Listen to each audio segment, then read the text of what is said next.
I started DJing mostly just getting forced on stage because I was a producer first off, and I guess some promoters heard my music and they wanted me to take the stage, and I had no idea what I was doing, and I had a couple train wreck gigs. Yeah, so I never really intended to be a DJ, but which seems like with a lot of other producer DJs that that's the way it works, that you get sort of forced on stage before you're ready. Well, obviously there's a massive difference between producing and DJing. Producing is a lot more, intimate. It's two completely different worlds, and for a long time I used Ableton to DJ, which was more sort of trying to take the studio into a live setting because I didn't actually have any technical DJ skills. But the more I go, and it's still happening, I'm learning more about how DJing is actually sort of an art form, which I didn't really believe at first when I was just a producer. So now I've ditched Ableton, and I think in terms of the mindset that you have to have is about balancing what the people want to hear, and also showing them things that they might not know yet. There's nothing worse than a self-indulgent DJ who just plays his favorite tunes that no one else really wants to hear, but you also don't want to be the guy who just goes to the Beatport or whatever top 10,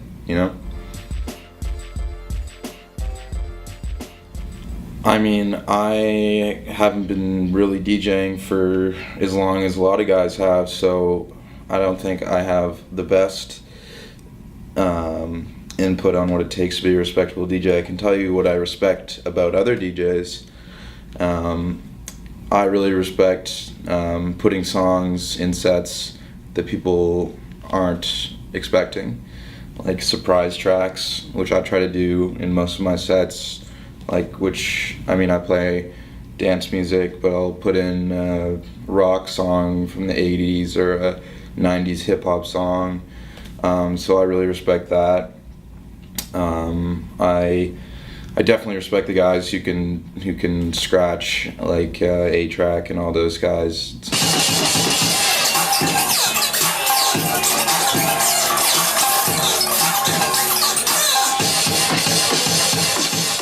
It's not really something I've ever pursued, and there's definitely an art to reading a crowd and being able to adapt to different crowds in different places, which took me a while to learn. So that's something I think is definitely a big part about being a respectable DJ.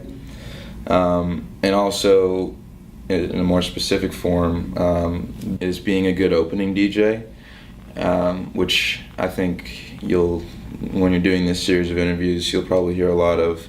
And especially for me, because I'm fairly new, I have only become recognized in whatever small sense recently, so I was playing a lot of opening sets, and you really want to go pedal to the metal and show them, like what you got, but there's definitely an art to an opening set, and I think that playing the opening set, and I think most DJs will tell you, is the hardest set to play.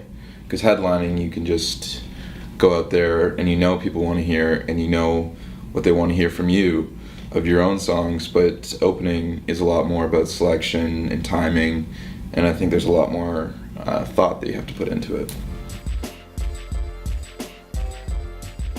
My style of DJing is pretty frenetic.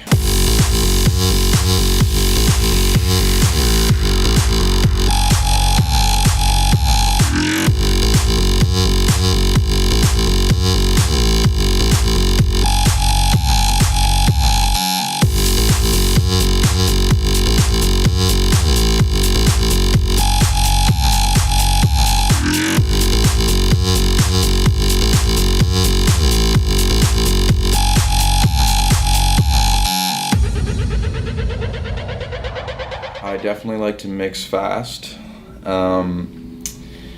and I don't really let songs. I take my favorite parts of songs, and sometimes through a lot of editing, like pre-editing, and I cut them up and I only use the parts I want. So I'll end up playing a lot more songs in an hour than the average DJ probably would. But I think that's a trend that's happening more and more. And also I like to play tracks that people aren't expecting, whether it's a rock song, a rap song, just to sort of keep the crowd on their toes. And I think it's a way that crowds can remember you, especially because we're all, especially dance music DJs, we're all choosing from the same pool of tracks. So I mean, there's only so many selections. But if you can come out with a great surprise track, it can either really fail or it can do really well. And it's definitely the most rewarding part of a set when you kind of take that risk and it pays off. I think what sets me apart is the fact that I play songs that you're never gonna expect. I'm not saying I'm the only DJ who does that, but in the world that I'm playing in right now and the guys I'm playing with, I'm hearing a lot of homogenous, there's nothing, it's not quite innovation, but there's not a lot of risk taking. I think I'm a fairly risk taking DJ.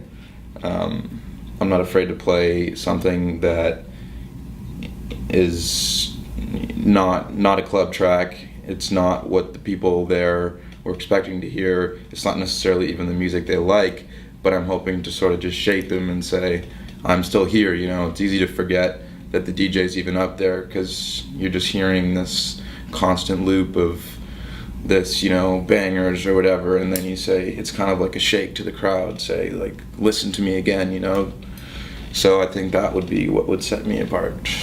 My name is Charlie Darker, and this is my life as a DJ.